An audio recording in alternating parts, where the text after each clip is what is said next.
द्वारिकाधीश की जय, रणछोड़राय जी महाराज की जय, श्री डोंगरे जी महाराज की जय, श्री सुखदेव जी महाराज की जय, श्री व्यास नारायण भगवान की जय। ओम श्री वक्रतुंड महाकाय सूर्यकोटि समप्रभ निर्विघ्नं कुरु मे देव सर्वकार्येषु सर्वदा। ओम श्री गं गणपते नमो नमः, श्री हनुमान जी महाराज की जय, हनुमते नमो नमः। ओम श्री गायत्री मात की जय, ओम श्री रामचंद्र भगवान की जय। सौनु करो कल्याण हे दयाळु प्रभु, सौनु करो कल्याण।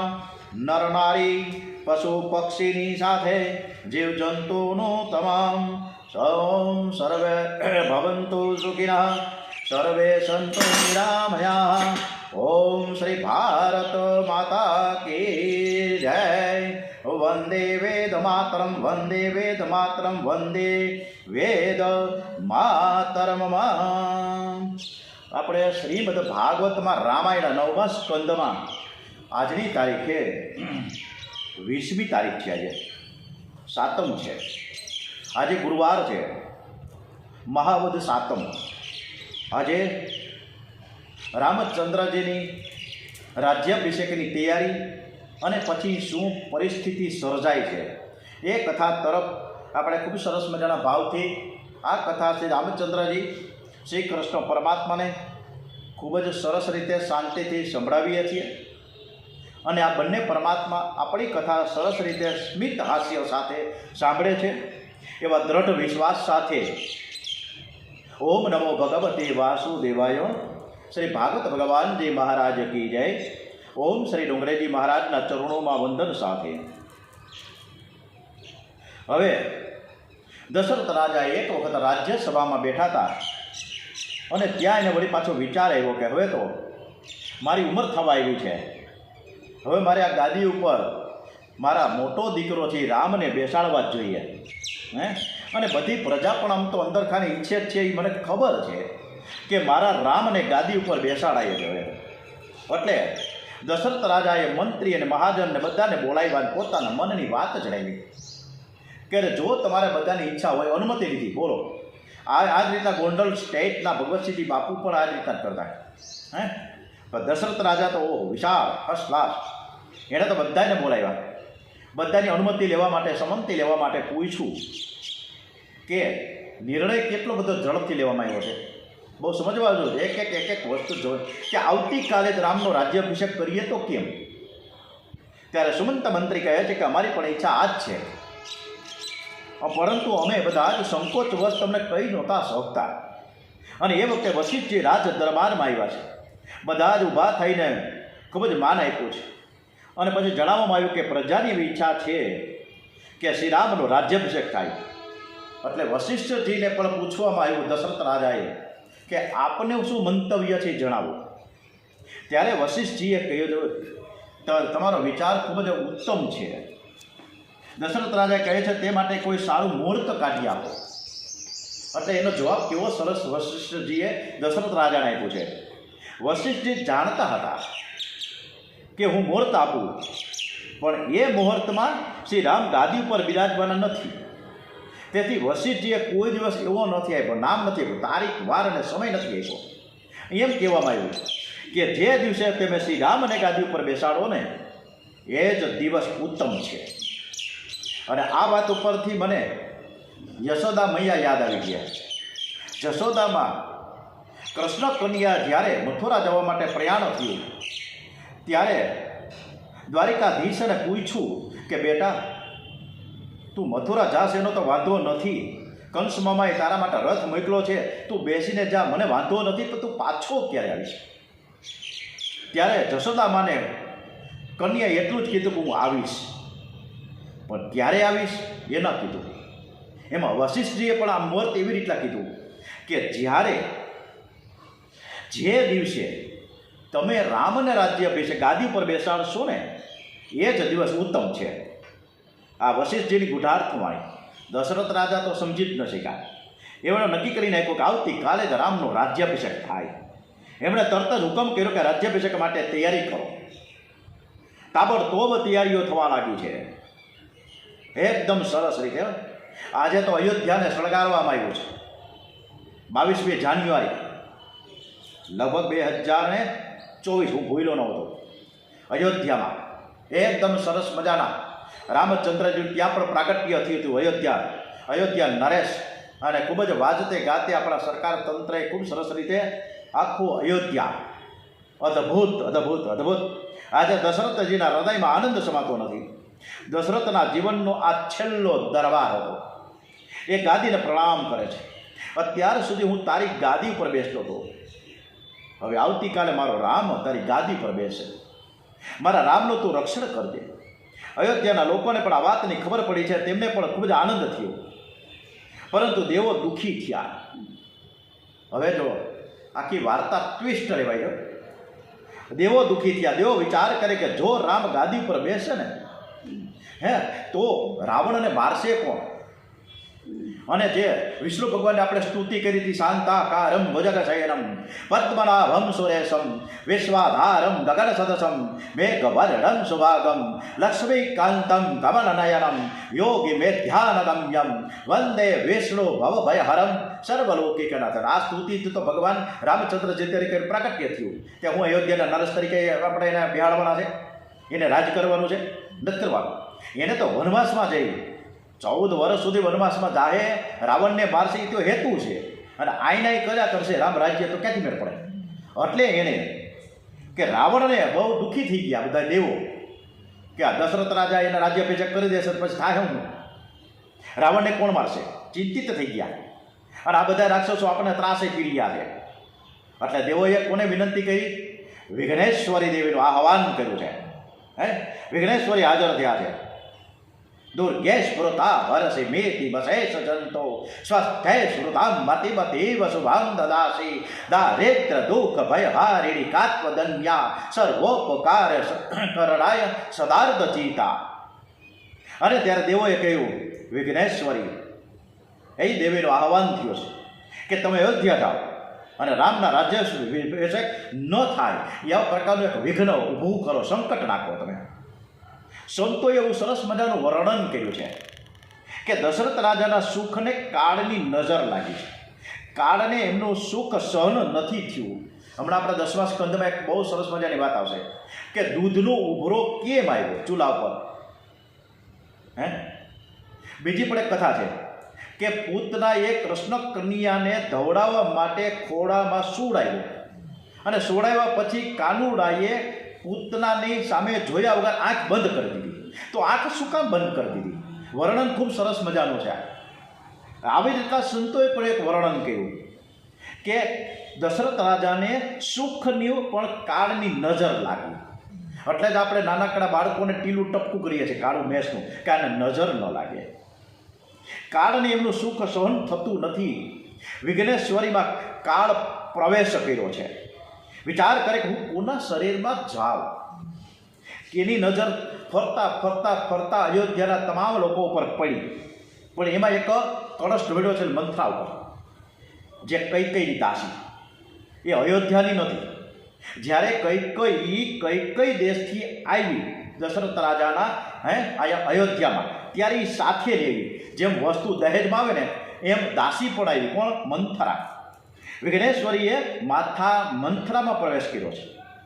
એટલે એના વિચારોમાં પરિવર્તિત થયું છે. એમને એમ નથી થયું. મંથરાએ ડાય જ હતી, કૈકેયી પણ ડાય જ હતી, પણ વિઘ્નેશ્વરી દેવીએ બુદ્ધિ ભ્રષ્ટ કરી. અયોધ્યામાં થતી સજાવટ અને શણગાર. એટલે દરેક દાસીઓને પૂછે, મંથરા આ શું થયું ભાઈ? આ શું થઈ રહ્યું છે? આટલો બધો શણગાર? કોઈ આવવાનું છે? ત્યારે બધી દાસીઓ કે ભાઈ તમને ખબર નથી, આવતીકાલે શ્રી રામનો રાજ્યાભિષેક થવાનો છે. કૌશલ્યામાંની દાસ બોલે, બોલો કૌશલ્યામાંને પણ ખબર નથી. આટલું બધું સિક્રેટ રાખ્યું હતું દશરથ રાજાએ. ઓકે, તમને ખબર હશે કે જ્યારે આ વિચાર મૂક્યો દશરથ રાજાએ, ત્યારે રામને લક્ષ્મણ અયોધ્યામાં હતા, પણ ભરતને શત્રુઘ્ન એના સગા મામાને ત્યાં ગયા હતા. એટલે એ તો આઉટ ઓફ સ્ટેશન હતા. એની ગેરહાજરી હતી. એમ છતાં પણ દશરથ રાજાએ નિર્ણય લીધો અને એ નિર્ણય કૌશલ્યાને પૂછ્યું નથી કે જાણ નથી કરી કે આવતીકાલે રાજા, એને પછીથી ખબર પડી.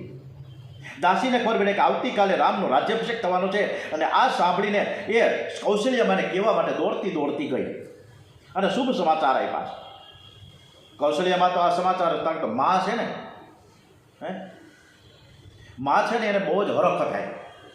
મને બરોબર યાદ છે 1987માં ક્લાર્ક તરીકેમાંથી હું પ્રમોશન મને મળ્યું ડેપ્યુટી મામલતદાર તરીકે. અને ત્યારે મારી બા, મારી નિર્મળામાં બહુ રાજીના રેડા થઈ ગયા હતા કે મારો છોકરો કારકુનમાંથી મામલતદાર થયો. હરખ ખેડા થઈ ગયા હતા. અને એ વખતે મને 1987માં 201 રૂપિયા આપ્યા હતા. એટલે કૌશલ્યામાં તો રામની માં છે ને, એને હરખ તો થાય ને કે મારો છોકરો રાજ્યાભિષેક ઉપર રાજ્યનો રાજા બન્યા, રાજ્ય અયોધ્યાનો. એટલે તરત જ એને ગળામાંથી એક હાર કાઢ્યો અને દાસીને આપી દીધો અને કહેવા લાગી કે આવતીકાલે મારો રામ રાજ્ય થશે, રાજ્ય રાજા થશે તો તને પણ મારા જેવું માન તો મળશે ને, કારણ કે તું મારી દાસી છો. મારો રામ તને સારી બક્ષિસ આપશે. દાસી તો અત્યંત આનંદિત થઈ ગઈ. રસ્તામાં તેને મંથરા મળી. મંથરા તેની એટલી બધી ખુશ થયેલી અને પૂછવા લાગી મંથરા કે આજે તો તું બહુ આનંદમાં છો, ક્યાં જઈને આવી? દાસીએ કહ્યું આવતીકાલે તને ખબર નથી કે આપણો રામ, મારો રામ રાજા થવાનો. અને તું જોતો ખરી મારા ગળામાં શું છે? આ કૌશલ્યામાં મને સુંદર સુંદર હોય મોતીનો હાર આપ્યો છે અને એ હાર બતાવવા લાગી છે. મને તો આ મળ્યું, તને તો કાંઈ નથી મળ્યું ને, એમ કરીને ઠેંગો બતાવ્યો. અને આ ઠેંગો બતાવી છે મારી ઉકળાટ થાય છે.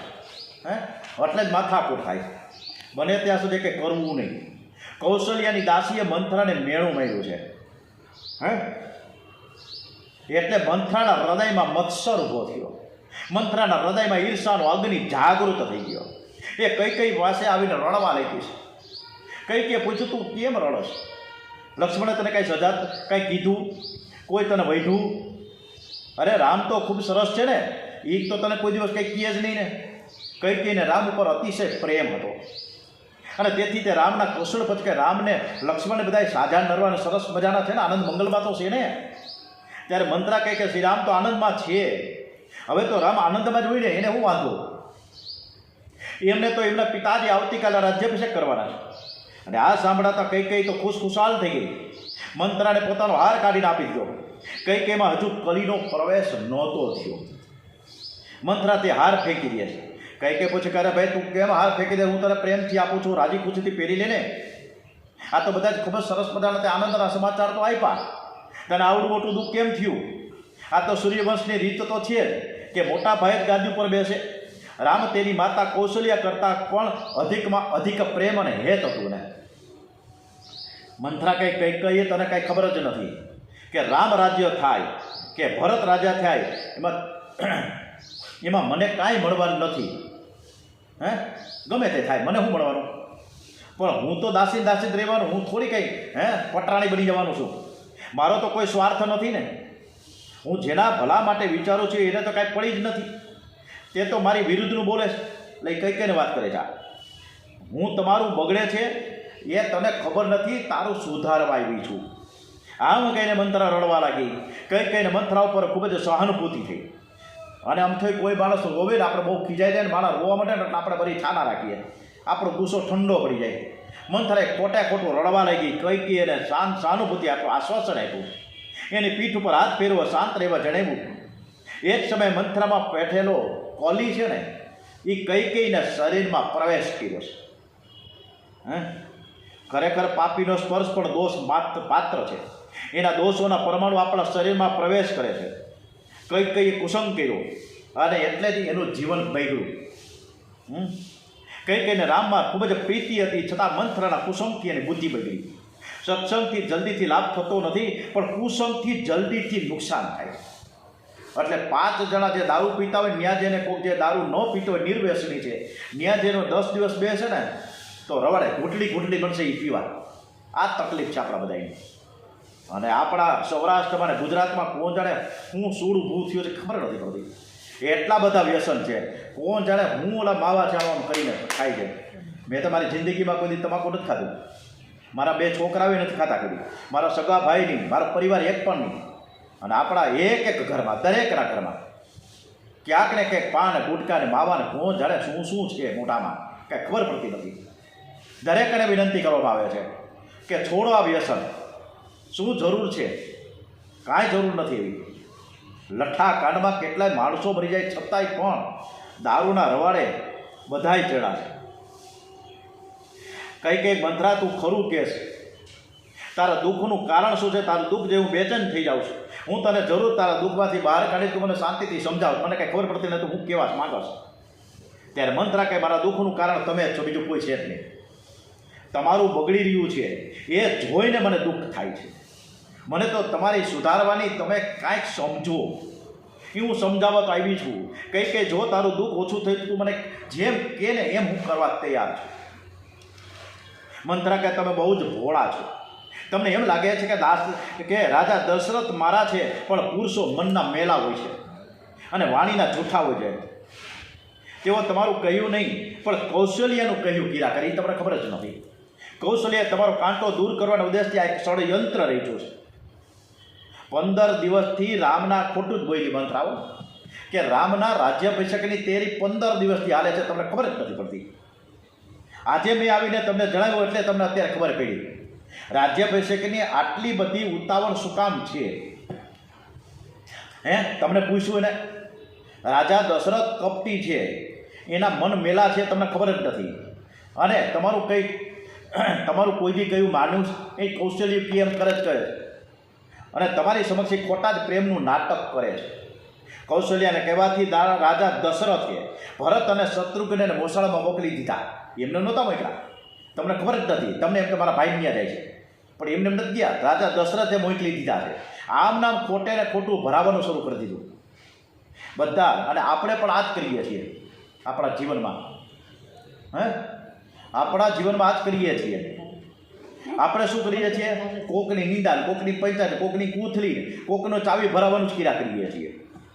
બધા જ રાજાઓને આમંત્રણ આપી દીધું, પણ ભરતને શત્રુઘ્નને આમંત્રણ આપ્યું એ તો મોસાળ પક્ષમાં જ છે. કોણ જાણે ક્યારે આવશે? ત્યાં તો રામનો રાજ્યાભિષેક થઈ જાય. તમે સમજી જાઓ તો સારું છે, બાકી અર્થના અનર્થ ઘણા થઈ જાય અને ઘણું ખોટું બધું થઈ જાય. હવે કઈના શરીરમાં પહેરેલો કળી છે એ સળગ્યો, એના મનમાં શંકાનો કીડો ઉત્પન્ન થયો. કહેવા લાગી તારી વાત બિલકુલ સાચી છે, મારું અહીં કોઈ નથી, હવે તું જેમ કેમ કહેવા હું તૈયાર છું. મંત્રા સમજાવ કે રામનો રાજ્યાભિષેક થયા પછી રામ રાજા બનશે અને એની માતા છે ને કૌશલ્યા, એનો મોભો એટલો બધો વધી જશે તારો કોઈ ભાવે નહીં પૂછે. બધા એની સેવા કરશે, તારી કોઈ સેવાય નહીં કરે. તારા ઓલા જે ભવન છે ને એ ભવનમાં કોઈ ડોક્યું નહીં કરે, આવશે નહીં કોઈ. બધા નોકર ચાકર ત્યાંથી હટાવી દે અને કૌશલ્યા માતા હોઈ જાય. હું એક રહી તારી પાસે કંઈ કે તો હવે હું કરું લ્યો, તમે કેમ તું કેમ કરું? મને પણ છેલ્લા કેટલાક દિવસથી આવા ખરાબ સપનો તો આવે જ છે. મારું મન પણ બેચેન છે. હવે શું થશે મારા ભરતનું? તો મંત્રા કે જરાય નિરાશ ન થાવ. હજી બાજી તમારા હાથમાં છે, તમને ખબર જ નથી. રાજા પાસે હું તમને યાદ કરાવું, તમે યુદ્ધમાં ગયા હતા, તમે રથમાં બેઠા હતા અને એ વખતે યુદ્ધમાં હું થયું હતું તમને બધી ખબર જ છે. તમારી આંગળી ઓલો પૈડું નીકળી જતું હતું, આંગળી પોરવી દીધી ઓલામાં ઘરીમાં અને યુદ્ધમાં જીતી ગયા. દશરથ રાજાને ખુશ થઈ તમને કીધું હતું કે તારે જોઈએ ત્યારે તું મારી પાસે અત્યારે માંગી લે, તારે હું વરદાન જોયું છે. ત્યારે તમને એ વખતે એવું મને કીધું હતું દશરથ રાજાએ કે યથા સમયે જ્યારે એ સમય આવશે ત્યારે હું 2 વરદાન માંગીશ. અને ઘણો સમયથી ગયો, તમને ભૂલી ગયા છે. હવે હું તમને યાદ કરાવું. હા કે ના કયો? એટલે કઈ વાત સાચી છો. દશરથ રાજા પાસે મારા 2 વરદાન પેન્ડિંગ છે.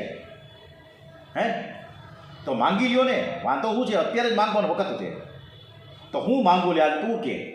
તો કે એક વરદાનમાં તમે ભરતજીને અયોધ્યાનું રાજ્ય મળે એવું માંગી લ્યો. તો બીજું હું માંગુ? 3 પગલાં માંગ્યા વામનજીએ. એક પગલું, બીજું પગલું. વામનજી એમ કહે કે મારે ત્રીજું પગલું મૂકવું ક્યાં? એ મંથરા પણ કંઈ નહીં કે મારે આ બીજું વરદાન હું માંગુ. હાલ મને કંઈ સમજાતું નથી, મારી મતિ પ્રગટ થઈ ગઈ.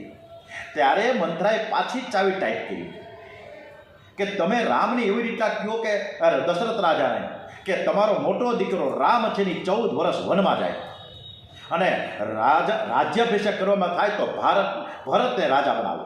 બસ આ બે વરદાન તમારે માંગવાના છે. મંત્રા કઈ કઈને સમજાવતા સમજાવતા ઘણું બધું કહી દીધું છે. હવે તમે એક કામ કરો, આ બધા જ વસ્ત્રો અને આભૂષણો બધું કાઢી નાખો, કાળા કપડાં પહેરી ગયો. આ હાવ દુઃખી થઈને ઓલો આત્મદેવની ઘરવાળી ધૂંધુલી એને પણ કેવું સરસ મજાનું નાટક કર્યું છે આત્મદેવને. આવું જ કે કઈ કઈને સમજાયું ભરાયું કે તમે નાટક શરૂ કરો, ખોટે ખોટો ઢંગ કરો, રોવાનું કોકડન કરો અને કોપ ભુવનમાં જતા રહ્યો. લાઇટું બંધ કરી દો. લાઇટ તો જો કે ત્યારે હતી જ દીવડા હતા, ફાનસ હતા. લાઇટું બંધ કરી દો, ફાનસને ઓલવી નાખો, આ વાતો ધીમું ધીમું કરી નાખો. ઓલા ફાનસ હતા સમજાય, અંદર કેરોસીન પૂરતા હતા અને નાનકડી વ્હાઇટ બહાર નીકળે, પછી ઓલો ફાનસનો ફોટો આપણે બહાર કાઢીએ, પછી દિવાસળીથી પેટાવીએ અને પાછા ફાનસનો ફોટો બે દરવાજાની વચ્ચે ટીંગાડીએ, એટલે બંને રૂમમાં પ્રકાશ થઈ જાય. આ એક યુગ હતો ફાનસનો યુગ. એટલે તમને એવી રીતના કરો, હું જેમ કહું તમે કરો.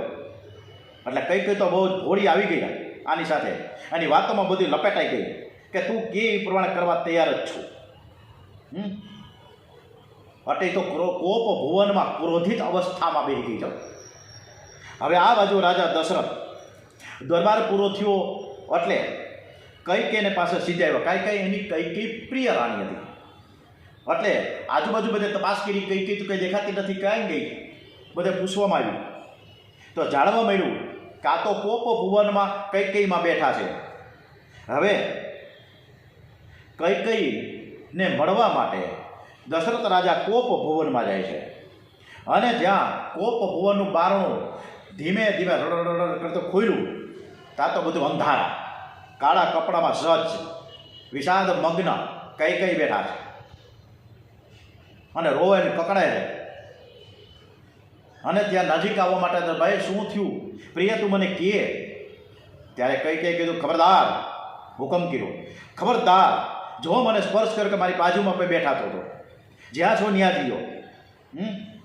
પણ દશરથ રાજાએ કે ભાઈ તારા નારાજ થવાનું કારણ હોય તું સમજાવ્યું તો ખરા, મને કંઈ ખબર તો નથી, તમે દેવી તમે કંઈક કહો તો ખબર પડશે ને. અને તે તો એકવાર કીધું તું ને કે ભાઈ હવે તમે વૃદ્ધ થયા છો, હવે હું આજે તને ખુશી સમાચાર આપવા આવ્યો છું. તે મને યાદ કરાવ્યું કે હવે આપણે બધા ગલડા બુઢા થઈ ગયા છીએ, હવે આપણો છોકરો મોટો થઈ ગયો છે, એટલે તમે રામને રાજ્યાભિષેક કરો. એ તો તે મને કીધું તું, એ કે એ હારા સમાચાર દેવા માટે આવ્યું ને તું આ કોપ ભુવનમાં બેઠી શું કરવાનું છે આ? અને આવતીકાલે તો રામના રાજ્યાભિષેક થવાનું છે, તારે તો આનંદ થવું જોઈએ ને. આવા સરસ મજાના સમાચાર હું તને આપું છું, છતાંય તું આવી રીતના, છતાંય પણ તું કે એમ કરવા હું તૈયાર છું, કારણ કે એની પ્રિય રાણી હતી. એટલે હવે શું થશે? એનું માનશે કે નહીં માને? કૈકેયીમાં વરદાન માંગશે કે નહીં માંગે, કે ભૂલી જાય? હવે શું થશે ખબર નથી, પણ આવતીકાલે દિવ્ય ગાથા તરફ આપણે ફરીથી બેસું ત્યારે ખબર પડી જાય કે શું છે અને શું થઈ રહી છે. ત્યાં સુધી આપણે વિરામ આપીએ. બોલીએ શ્રી કૃષ્ણ કનૈયા લાલ કે જય. ઓમ શ્રી ડોંગરેજી મહારાજ કી જય. શ્રી સુખદેવજી મહારાજ કી જય. ઓમ નમો ભગવતે વાસુદેવાય. ઓમ શ્રી ભારત માતા કી જય. વંદે વેદ માતરમ. શ્રી ભાગવત ભગવાનજી મહારાજ કી જય. ઓમ નમઃ પાર્વતી પતય. હર હર હર હર હર મહાદેવ હર.